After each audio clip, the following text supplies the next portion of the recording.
সাবেক জানালি উপদেষ্টা তৌফিক ইলাহি গ্রেপ্তার। এদিকে ভারতে পালানোর সময় সাবেক অতিরিক্ত অ্যাটর্নি ও আওয়ামী লীগ নেতাসহ 5 জন আটক। আগামী সপ্তাহে বাংলাদেশ সফরে আসছেন ডোনাল্ড লু।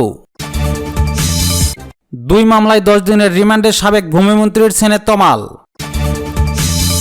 এবং সর্বশেষ জানিয়ে দেব চলতি বছরে বাড়ছে ডেঙ্গুর প্রকোপ। শুনছিলেন শিরোনাম, এখন জানিয়ে দিচ্ছি বিস্তারিত।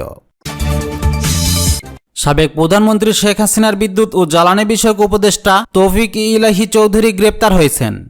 আজ মঙ্গলবার 10 সেপ্টেম্বর রাজধানীর গুলশান থেকে মহানগর গোয়েন্দা পুলিশের একটি দল তাকে গ্রেপ্তার করে। বিষয়টি নিশ্চিত করেছেন ঢাকা মহানগর পুলিশ। তবে তাকে কোন মামলায় বা কী অভিযোগে গ্রেপ্তার করা হয়েছে সে সম্পর্কে তাৎক্ষণিকভাবে কোনো তথ্য মেলেনি। তিনি বর্তমানে ডিবি কার্যালয়ে আছে বলেও জানা গেছে। তার বিরুদ্ধে আইনি প্রক্রিয়া চলমান বলেও জানিয়েছেন ডিএমপি। তৌফিক ইলাহি 2009 সালে আওয়ামী লীগ সরকার ক্ষমতায় আসার পর থেকে প্রধানমন্ত্রী শেখ হাসিনার বিদ্যুৎ, জ্বালানি ও খনিজ সম্পদ বিষয়ক উপদেষ্টা হিসেবে দায়িত্ব পালন করে আসছিলেন।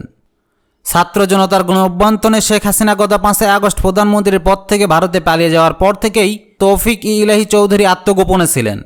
এরপর 8 আগস্ট প্রধান উপদেষ্টা মোহাম্মদ ইউনূস শপথ নেন। এরপর 13 আগস্ট থেকে সারা দেশে একের পর এক মামলা শুরু হয়। এসব মামলায় এখন পর্যন্ত সাবেক মন্ত্রী, প্রতিমন্ত্রী, প্রধানমন্ত্রী, উপদেষ্টা, সাবেক আইজিপি, সরকারি কর্মকর্তা সহ বেশ কয়েকজনকে গ্রেপ্তার করা হয়েছে। এদিকে ঝিনাইদহের মহেশপুর সীমান্ত দিয়ে ভারতে পালানোর সময় সাবেক অতিরিক্ত অ্যাটর্নি জেনারেল মোহাম্মদ মেহেদী হাসান চৌধুরী ও আওয়ামী লীগ নেতা রিয়াজ মাহমুদ আইনাল সহ 5 জনকে আটক করেছে পুলিশ। মঙ্গলবার 10 সেপ্টেম্বর রাতে বিষয়টি নিশ্চিত করেছেন পুলিশ। পুলিশ জানায়, স্থলপথে মহেশপুর সীমান্ত দিয়ে ভারতে যাওয়ার জন্য এই চক্রের স্থানীয় এজেন্ট আকরামের সাথে যোগাযোগ করে আইনাল।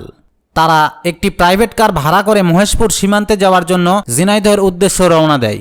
পরে খবর পেয়ে দুপুর 1:30টার দিকে জেলা শহরের প্রধান বাস স্ট্যান্ডে তল্লাশি শুরু করে পুলিশ। এক পর্যায়ে সেই প্রাইভেট কারটিকে শনাক্ত করা হয়। পরে তাদের থানায় নিয়ে আসা হয়। পুলিশ আরও জানায়, যাচাই বাছাই শেষে আটক ব্যক্তিদের মধ্যে সাবেক অতিরিক্ত অ্যাটর্নি জেনারেল মোহাম্মদ মেহেদী হাসান চৌধুরীও রয়েছেন বলে নিশ্চিত হওয়া গেছে। তিনি ঢাকার আদাবর থানায় দায়েরকৃত একটি হত্যা মামলার আসামি। বর্তমানে আটক সবাইকে জিজ্ঞাসাবাদ করা হচ্ছে। ঝিনাইদহ থানার ওসি মোহাম্মদ শাহিনউদ্দিন বলেন, এছাড়াও আটককৃতদের মধ্যে মানিকগঞ্জের সৌমিত্র সরকার এবং একজন প্রাইভেট কার চালকও রয়েছেন। আগামী সপ্তাহের শুরুর দিকে দক্ষিণ এশিয়া বিষয়ক মার্কিন সহকারী পররাষ্ট্রমন্ত্রী ডোনাল্ড লু সহ একটি প্রতিনিধি দল বাংলাদেশে আসবেন। মঙ্গলবার 10 সেপ্টেম্বর কূটনীতিক সংশ্লিষ্ট সূত্রে বিষয়টি নিশ্চিত করেছেন। প্রতিনিধি দলটিতে যুক্তরাষ্ট্র ট্রেজারি বিভাগ, ইউএসএআইডি এবং ইউএস ট্রেড রিপ্রেজেন্টেটিভ অফিসের প্রতিনিধিরা থাকবে বলে জানা গেছে। এই সফরে ডোনাল্ড লু সহ প্রতিনিধি দলটির অন্তর্বর্তীকালীন সরকারের সাথে বৈঠক করবেন।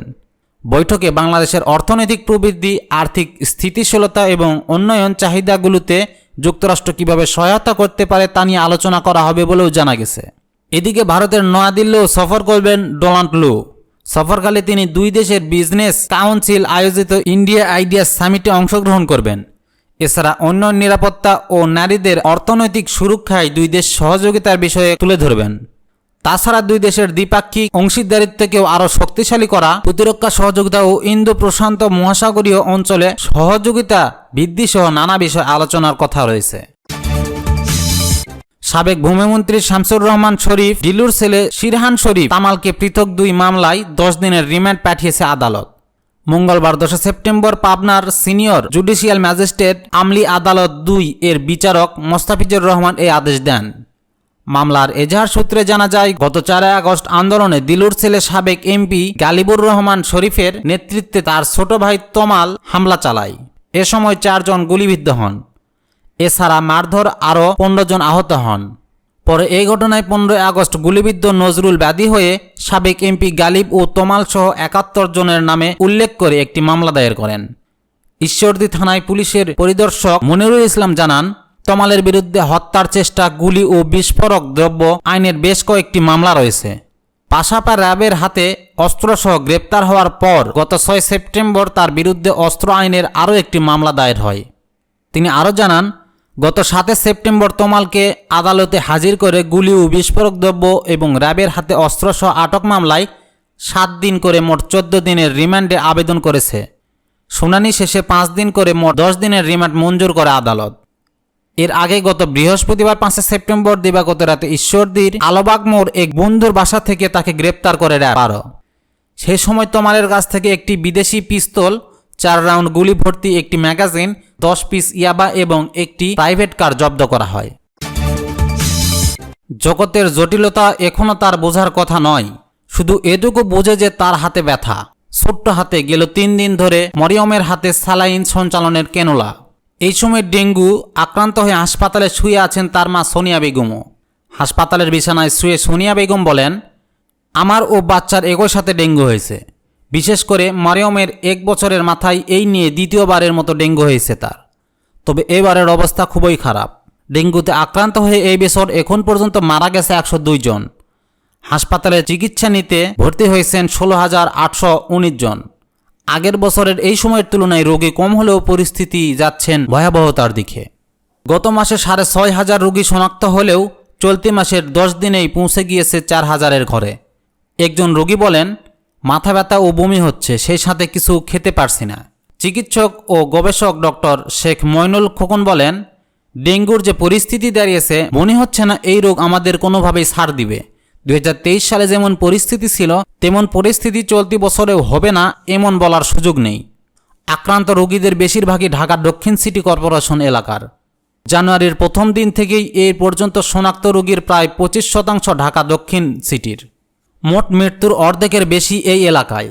অস্বাভাবিক চাপ বেড়েছে ঢাকার দক্ষিণের হাসপাতালগুলোই।